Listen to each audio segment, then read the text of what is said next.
អូមេខ្ញុំនឹកឃើញដល់មួយ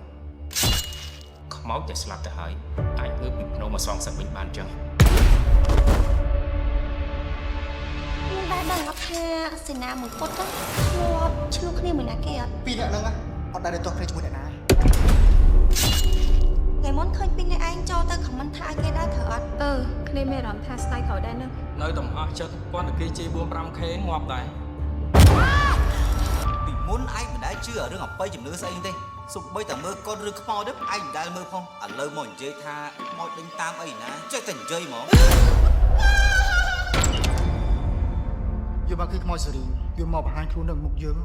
វានឹងតាមសម្រាប់អ្នកណាដែលបានខមមិនប៊ូលីបំបត្តិទឹកចិត្តវាកូនខ្ញុំល្អណាស់ពីតូចមកកូនមិនដែលសម្រាប់តាទេណាកូនបាននិយាយថាចម្រៀងរបស់អញនៅជ្រៀងទៅសូន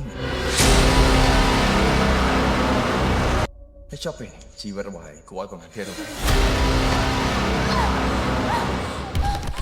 ពួកគេពិតជាត្រូវខ្មោចសេរីតាមតឡាពិតមែនពេលនេះខ្ញុំទទួលស្គាល់